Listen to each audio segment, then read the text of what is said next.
Welcome to Ecoholics. We'll discuss in this video about one of the major components of aggregate demand. It is given by the modern economist, popularly known as John Maynard Keynes. He gave the concept of consumption demand. It is the important component of aggregate demand. So here in the previous video we discussed about aggregate demand is equals to consumption demand and investment demand.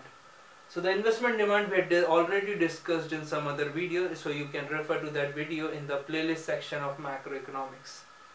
In this video we'll discuss about this consumption function.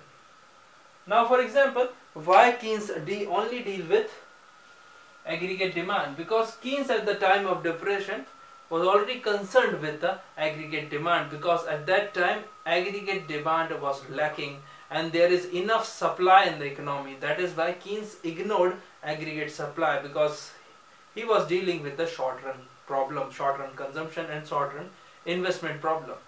So now here we'll discuss about this consumption function. Now first of all we need to understand how it is different from the other two functions. Like for example, consumption function depends on two things. First one, that is your level of income. It means your consumption depends on the level of income, how much you earn.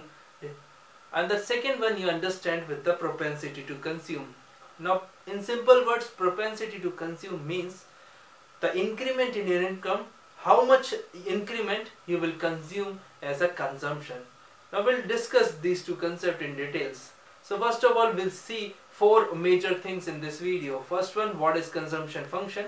Second one, we'll discuss linear consumption function. Third one, we'll discuss non-linear consumption function. And the fourth and the last, that is, we'll discuss average propensity to consume and marginal propensity to consume. Two important concepts according to Keynes. So first of all, consumption function here depends on two things. First one is in the simple consumption function, that is, consumption depends on the level of income, as we had discussed a few minutes earlier. Now a functional relationship. So consumption depends on A plus BY. Here A and B are intercept. We can say that A generally assumed as autonomous consumption. It means it does not depend on the level of income. So we'll discuss when we draw the diagram. We'll discuss what is A and where it is located. B is in simple terms, that is propensity to consume. So it is a proportion of your income. So that is why the level of income and the propensity to consume finally derives your consumption, level of consumption. So for example, if Keynes gave some example, like if your income has been increasing, your consumption will always increase or will also increase, but not in the same proportion. Like for example, today we have around, suppose today you have your income as 1000 rupees. Now you are consuming 4 chapatis. From tomorrow onwards, suppose your income gets doubled to 2000 rupees. But from tomorrow onwards, surely you will not be able to consume 8 chapatis. So it means, for example, if your income is increasing at a twice rate or double rate, then your consumption will not increase at the same rate or in the same proportion. So first of all, now we'll discuss about these things with a graphical scenario. Now we'll make one graph.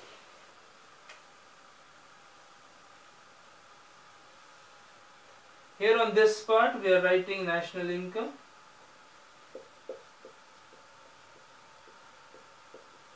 Here we are writing consumption demand.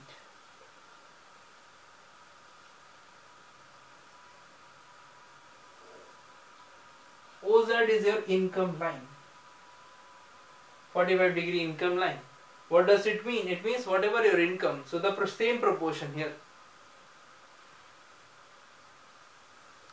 Now C dash is your consumption curve. Now here we need to understand few things. This is Y star. So this is the equilibrium point. After we'll explain this diagram, we'll draw one schedule. So in that schedule we'll be able to distinguish between APC and MPC. Now for example here, if we consider any point like point E, or before point E, you have your consumption more than your income. Now in real world, how it is possible? So according to Keynes, this is your A. So here from this point to this point, this is your small a. It means this is autonomous consumption. Like for example, in your student life, you borrow from your parents or your parents give some pocket money. That means you are not contributing to the family income, but you are consuming. Like here same case, your income is less than your consumption. Now if we go forward, it means your income and consumption gap will minimize or will close up. So here at point E, your income is equals to your consumption. Now when we move forward, like for example in your working age, you earn more and consumes less. So that is why when this gap widens, this is known as saving gap. So here for example your saving is more because like we take this example. Here your consumption this much, but your income is more. So it means this gap is your saving gap. So here this saves. So we are writing, and here this is your savings. This is a simple diagram. So here this is autonomous consumption A, and here with this the effect of that is saving we are considering when your income is increasing but consumption also increases, but at the less than your income. Now we'll draw one schedule that makes the things very clear. First of all, we see Y, that is your income level. So here we'll write income, that is in dollars. Consumption, so that is consumption. Here we'll see APC, that is average propensity to consume. The formula for this is a C upon Y. And at last we'll see marginal propensity to consume, that is delta C over delta Y. This is a simple schedule. We'll discuss this schedule so things will be clear in your mind.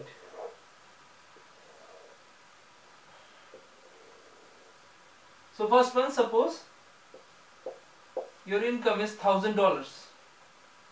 Now your consumption is $950. Now what is your APC? With the help of calculator, we'll calculate your APC, that is 950 divided by 1000. So here we can write a 0.95. Now for this MPC there is nothing because this is first one. So how will we measure increment? This is your first one. Second one, suppose your income increases to $1,100, but now your consumption increases with 1020. So for example your APC now becomes C upon Y. So C upon Y. So 1020 divided by 1100. So here with the help of calculator we are dividing. So it comes out as 0.92. Now what is this MPC? It means change in consumption upon change in income. So here when we have two variables, so change in consumption 1020 minus 950, it comes out at 70. So we are writing 70 divided by change in income. So change in income is $100. So here 0.7 is your marginal propensity to consume. It means if your increment in income is 100 rupees, you will consume 70 rupees from that increment. Now the third one, suppose your income increases to $1,200, but now your consumption increases to $1090. So for APC, you write 1090 divided by 1200. So with the help of calculator, we are calculating these terms. It comes out as 0.90, and the marginal propensity to consume remains the same because 70 is the increment in your consumption divided by increment in your income. So from $1,100 to $1,200, so that is $100 is equals to 0.7. Now for the last one, we'll see another figure. Suppose your income increases with the same amount, that is 100, but your consumption increases to 1160. So here your average propensity to consume is 1160 upon 1300. 1160 divided by 1300. So here you have 0.89. Your marginal propensity to consume will be 70 upon 100. That is 0.7. Because your increment is 70 and your increment in income, that is 100. So this is a small schedule in order to explain the linear consumption function. Now what does it mean, linear consumption function? It means consumption function with the straight line. For example, when we see the data, that we can see that if your income is increasing, your average propensity to consume will decline. So here it is evident that when your income is increasing from 1000 to 1100, 1200 so on, your average propensity to consume declines. But according to Keynes, in the linear consumption function, we have the marginal propensity to consume remains constant. Now we'll draw a diagram of this so you can keep in mind these figures, because this table is very important. You can also take a screenshot from this table. Now we'll draw a diagram and we'll see that average propensity to consume remains, or average propensity to consume will declines, and marginal propensity to consume remains constant in the linear consumption function. So here in this diagram, OZ is your income line, again the same thing. Here we are taking national income on the x-axis, and the y-axis we are taking consumption.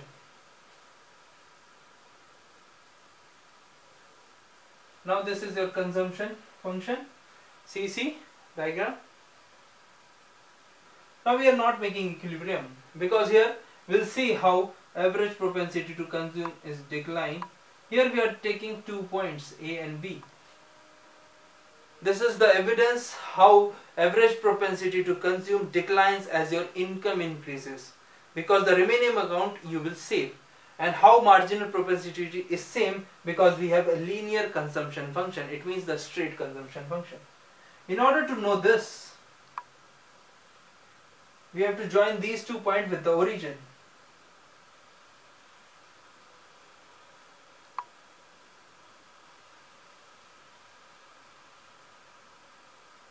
So if we join these 2 points, here we can say y1, y2. Now for example, when you see the slope, A is steeper and B is flatter. It means whenever your income increases, you will go in this direction, upward sloping, and your slope becomes relatively flatter when we compare OA with OB. So it means the slope of OA is steeper than slope of OB. So this is the evidence that when your income increases, average propensity to consume declines and marginal propensity to consume remains same.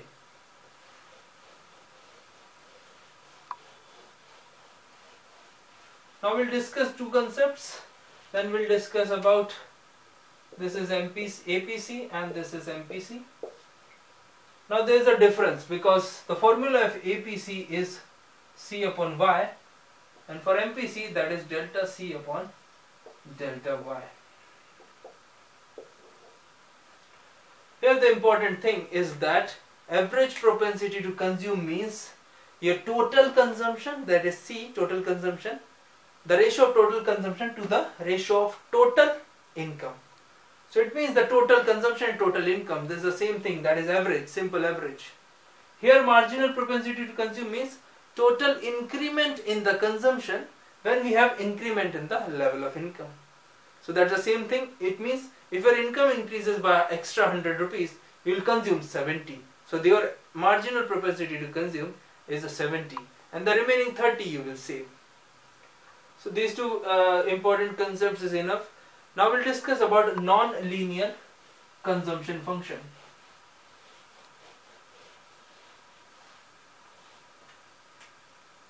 Again the same thing.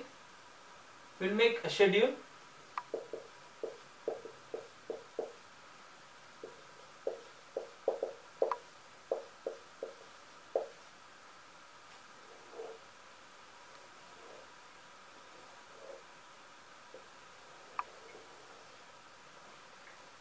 Again we are taking same figures just for the sake of understanding. Suppose this is $1,000 your income.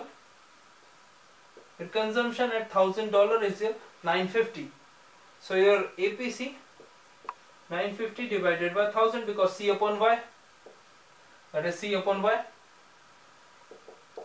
So the amount comes out as 0.95. Now for marginal propensity to consume, for the first one we do not have, nil, because we have only one figure.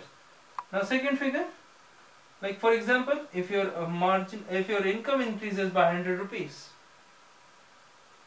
your consumption increases to 1040, $1040. These are in dollar terms. So 1040. It means for APC, that is 1040 divided by 1100.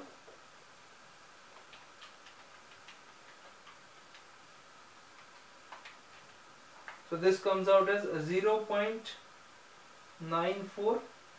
Here your marginal propensity to consume is delta C. Here delta C means difference between these two. So difference between these two means 1040 minus 950 comes out as 90. And delta Y means increment in your income. So increment in your income is 100. So your marginal propensity to consume is 0.9. Now for the third one, if your increment in income is $100, same thing, it means it goes to 1200. Your consumption increases by 1120. So your average propensity to consume is 1120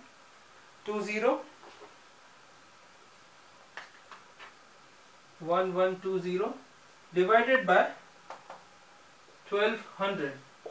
So it comes out as 1120 divided by 1200. Here we have 0.93. And for marginal propensity to consume, that is delta C. It means the difference between these two. So the difference between these two is $80 divided by delta Y means change in income. So change in income is $100. So this comes out as 0.8. For the last figure, your income increases by $100. Again the same thing, it goes up to $1,300. Now your consumption will increase to 1190. Now your average propensity to consume is 1190 divided by 1300, because APC is total consumption upon total income. So 1190 divided by 1300. Here we have 0.91. And what about this marginal propensity to consume? That is delta C. So delta C means difference between the consumption in this period and the previous period. So we have 70. Again change in income is same, that is $100. So here we have 0.7. Now this is a non-linear consumption function. In this consumption function, it is evident that with the increment in the income, so here we can see income is increasing, you have declining average propensity to consume as well as declining marginal propensity to consume. So now we'll discuss this diagram of non-linear,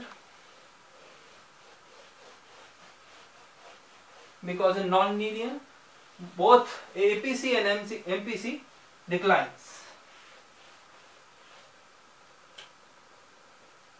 So the consumption function will be different this time. So OZ, again your income level, here we are taking C. For non-linear, this is how consumption function looks like. Because as your income increases, your APC is declining. When you measure the slope with the origin in the same diagram, and you have seen that this curve is also declining, it means your MPC will also decline as your income increases. That's the same thing, that's a real life situation. Now understand the two important things, how consumption function shifts. So we are rubbing this, how consumption function shifts.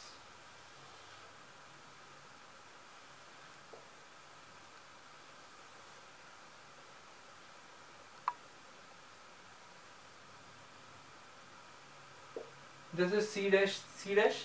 It means whenever you have more consumption, consumption function will shift outward. It means the amount of consumption increases, then you have change in the consumption level. And the same thing, when the amount of consumption declines, your consumption function will also shift downward. Like this is your increments. C double prime is your declining consumption function. The same thing. Now we have to understand that your consumption function depends on marginal propensity to consume. Now marginal propensity to consume, it means how much you consume with the increment in the income. So the value of MPC varies between 0 and 1. 0 and 1. It varies between 0 and 1. So now sometimes the question arises, what happened when your MPC value is 0 or 1? Now with the help of diagram, the same thing, this is income line, OZ. If the value of MPC is 1, it means whatever the increment in your income, you are consuming all that income. So your consumption function curve will coincide with this income line. It means the same. So that line is known as OZ income line as well as your consumption function. So when your MPC value is 1, it means they both are coincide, because whatever the increment in your income, you all are consuming. And in this diagram, OZ is your income line. When the value of when the value of marginal propensity to consume is 0, you have horizontal consumption function. So the consumption curve will be flat, horizontal. Because when you consume less, it means you are saving full of your income. So that's it for this video. A saving function we'll discuss in the subsequent video. This is also one of the major important part of this consumption function, saving function. If you have any doubt, any recommendation or feedback, you can mention in the comment box. You can also visit our blog that is given in the description. The link is given in the description. You will get there some articles on the current economic events or current economic data, which is updated on a daily basis. So that is why once again, please don't forget to subscribe this channel in order to get the recent updates of our new videos. Once again, like, share and subscribe this channel and as well as this video.